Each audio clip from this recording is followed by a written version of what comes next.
ไม่สงค่าไม่สงผมจะมาตอนพี่น้องเขาคา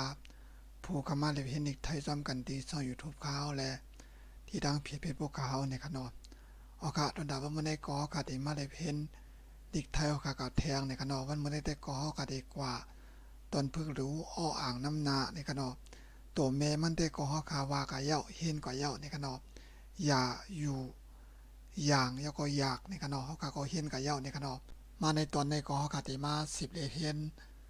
ตอนพึกรู้มันเนี่ยค่ะเนาะค่ะได้มาพึกอ่านว่าจำกันเนี่ยค่ะเนาะโอกาสมีเจอแนวค่ะมาเลยเห็นด้วยจำกันค่ะเนาะอันในก็เตรียมไว้ว่าเรียนออ่างน้ำหนาเนี่ยค่ะเนาะแบบฝึกอ่านนะคะเขาก็ดีกว่าว่าจ้อยจำกันเนี่ยค่ะเนาะมีอยู่13ข้อเนี่ยค่ะเนาะข้อที่1ก็อยากเนี่ยค่ะ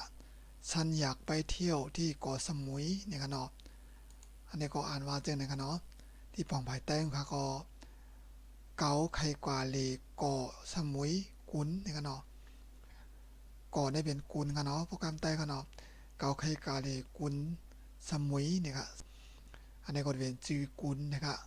ปอปองตัวก็สออ่านนอสันออยาก็อยากปอไอไปทอเอวอเที่ยวไม่เอกเที่ยวทออีทีไม่เอกที่ก็ออกก็สอเสือเนี่ยกันเนาะซะเนี่ยครับมออุยอมุยสมุยเนี่ยกันเนาะปออ่านได้ว่าป้อมป้าตูนซาในเป็นมุยกันเนาะก็กวางป้าตูซาในเป็นมุยนี่ครับมันออกจอมเสียงสูงเนี่ยกันเนาะเสียงซอเสือเนี่ยกันเนาะซอเสือเนี่ยเป็นเสียงสูงเนี่ยกันเนาะพี่น้องก็ติดต้องกันอยู่เนี่ยกันเนาะก็ออกจอมเสียงนั้นก็อ่านว่าสมุยเนี่ยครับข้อที่2ก็ยาเนี่ยครับคุณครูบอกสั้นว่าอย่าส่งเสียงดังเนี่ยกันเนาะตั้งฝ่ายแต่ก็ครูบอกว่าอย่าไปโมเมนี่กันเนาะว่าเจอในกันเนาะขอนอคุณขอรอครูปอก็บอกสออานอสันวอาวาไม่เอกว่าออยายาไม่เอกยาสอองอทรงไม่เอกทรงสอเองอเสียงรออ่างอดังคุณครูบอกสั้นว่าอย่าส่งเสียงดังนี่กันเนาะอันนี้ก็เป็นปกป้องตัวกันเนาะก็ว่ากันเจนกันเนาะข้อที่3ก็ออยอางอยางไม่เอกยางนะครับเราควรดูแบบอย่างของคนดีนี่กันเนาะก็ฝ่ายแต้วค่ะก็เฮาโดไรหมอเอาตัวอย่างตัวแตกของคนดีนี่กันเนาะของคนที่มีตั้งยานดีนี่กันเนาะเฮาโดไรหมอตัวเจนนี่เอานี่กันเนาะที่ปองก็ว่าเจนนี่กันเนาะข้อ4ก็ออยอางอยังไม่อีกอย่างเหมือนกันกันเนาะฉันชอบที่ร่มเย็นอย่างนี้นะครับก็ปองว่า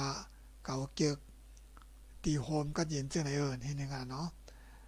ปอปองตัวก็สออ่านอสันชอปอชอบทออีทีไม่อีกที่รอมอลมไม่อีกลมยอเอนอเย็นออยางอยังไม่อีกอย่างน้อยอีนี้ไม่เท่านี้ฉันชอบที่ลมเย็นอย่างนี้นี่ครับเนาะอ่านว่ากันเส้นนึงครับเนาะความหมายฮาก็ออยอาก็อยากนี่ครับเนาะคุณแม่อยากให้ฉันเป็นเด็กดีนี่ครับภายใต้ค่ะก็แมวใครขาเป็นก้นหลีนะครับเนาะคุณแม่นะครับก็ป้องตัวก็ว่าอันนั้นก็ไทยเขาว่าสะกดโตมันนี่ครับเนาะขอนอคุณมอแอแม่ไม่อีกแม่ออยอาก็อยากหอยให้ไม่โทรให้สอ่านอฉันปอเอนอเป็นดอเอก็เด็กดอเอดีคุณแม่อยากให้ฉันเป็นเด็กดีนี่ครับเนาะอ่านว่าเจ้าหนึ่งครับเนาะกำในอขอโฮก็อยู่นะครับออยอยู่ไม่อีกอยู่นี่ครับเนาะคุณพ่อทำงานอยู่ในห้องนะครับตั้งไว้แต่ก็ปอเฮาเหตุการณ์อยู่ในห้องในลุกในคานนี่ครับเนาะพอสะกดตัวก็ขออุนอคนพอไม่เอกพ่อทอมทำงานองานออยอยู่ไม่เอกอยู่นอไอในหอองอ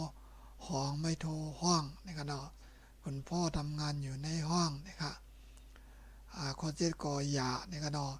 อันนี้ก็พี่น้องครับจำอ่านตัวเขาเนาะอันในกำก็ข้าวจากไออ่านนี้นี่ครับเนาะพี่น้องครับจำอ่านตัวว่าอันเดียวเฮ็ดมาจะนั่น2ปลาไหลนี่ครับเนาะจำมาตัวขนาดฉันเจอพี่น้องค่ะ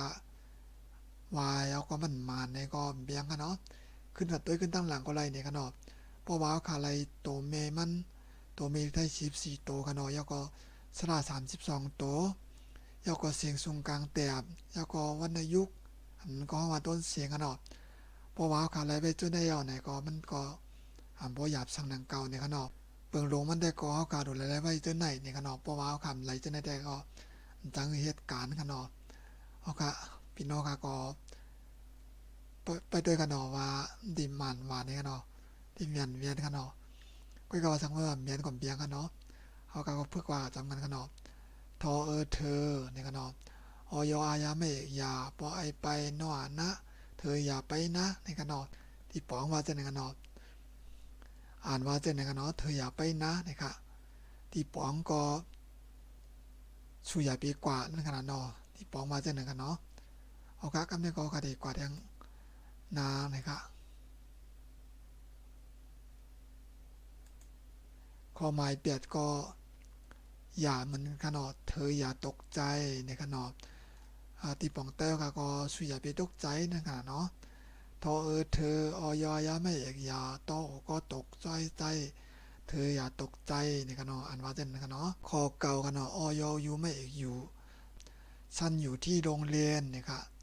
ก็ติดปองก็เก่าอยู่ที่ห้องเรียนในขนาดเนาะว่ากันเจนนะเนาะพอสะกดตัวก็สออ่านอสันอยู่ไม่อยู่ถอยที่ไม่ที่รอองอโรงรอเองอเรียนสันอยู่ที่โรงเรียนเนี่ยกันเนาะว่าจังนั้นกันเนาะขอ10กันเนาะอยู่ไม่อยู่มันกันเนาะแม่อยู่ที่บ้านเนี่ยกันเนาะก็บอกว่าแมวอยู่ที่เฮิร์นกันเนาะบ้านนี่เป็นเฮิร์นกันเนาะแม่ไม่แม่อยู่ไม่อยู่ถอยทีไม่ที่ปอนอบ้านไม่โดบ้านแม่อยู่ที่บ้านเนี่ยกันเนาะอันว่าจังนั้นกันเนาะขอ11กันเนาะอย่างนะครับอย่างก็ลุดเล่นมาอย่างเร็วเนี่ยกันเนาะที่ป๋องก็บอกว่ากาหอมมาไว้หนาเนี่ยกันเนาะข้อ12กันเนาะเธอมีของกี่อย่างเนี่ยกันเนาะก็อย่างนะครับก็บอกว่าสูมีของหลายเมี้ยวนะครับเนาะที่ป๋องว่าจะเนี่ยกันเนาะทอเธอมออีมีขอองอของกออีกี่ไม่อีกกี่อยางไม่อีกอย่างเธอมีของกี่อย่างเนี่ยกันเนาะก็สะกดว่าจังได๋กันเนาะข้อ13กันเนาะพี่น้องค่ะก็จำมาด้วยกันเนาะอยากในกันเนาะเอาอยากมาใจนะครับพี่น้องค่ะก็จำอ่านด้วยกันเนาะ TikTok TikTok TikTok 1 2 3 4 5โอกาสกำได้ก็โอกาสที่มาตัวกันเนาะโอกาสที่มาอ่านจอมกันในกันเนาะอันพี่น้องค่ะอ่านมือไกลนั่นจอมมันตีแอบใจอ่ำใจในกันเนาะความใจก็เบียงกันเนาะพอใจก็ยินจอมๆกันเนาะในไรว่าพี่น้องค่ะก็เฮียนมาน้ำยาวก็ลืมกันในกันเนาะเอาค่ะอ่านว่าน้องอยากกินขนมในกันเนาะว่าจริงในกันเนาะตีป่องเต้าค่ะก็น้องใครกินข้าวมุ้นนั่นนะกันเนาะน้องใครกินข้าวมุ้นเห็นนั่นกันเนาะปอป้องโตก็นอองอน้องไม่โทน้องนะครับอาก็อยากก็อีนอกินขอไข่นอโอมอนมนะครับเนาะขนมนะครับพอมีตัวในหลายครับเนาะตัวในหลายในบอกว่านมนะครับนมกับปอนมที่เรากินกันเนาะก็ก็พอขอไข่มาอยู่จอมมันซ้ำเป็นพอขอไข่ในมาอยู่จอมกันเนาะเป็นขนมนะครับอยากกินขนมเนี่ยก็ใครกินข้าวมุ้นนะครับเนาะที่ป๋องก็ว่าเจ้านะครับเนาะอาการนี้ก็ได้เปลี่ยนตอนเพิ่งหลูอ่างน้ำนาเนี่ยกันเนาะค่ะมาเลเวนจอมกันในวันมื้อใดเนี่ยกันเนาะยินจมพี่น้องกับกูก็กันเอาตีคำว่าปันเห็นปันเฮียงโดยวิดีโอข่าวผ่านทางช่อง YouTube และทางเพจเป็นผู้ข่าวเนี่ยกันเนาะพอปัดนามาค่ะดีกว่าแทงมาตราเป็ดแม่เนี่ยกันเนาะพี่น้องก็คัดใจเซลก็เลเวนกับจอมกันหนังที่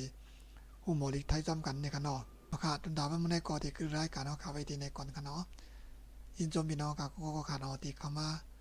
กดไลค์กดแชร์กดติดตามเด็กปันยังใจขาวอยากก็ตัววิดีโอขาวไหนกันเนาะเขาก็สั่งกันมาพบทบสมบัติยังคาหมายทรงคา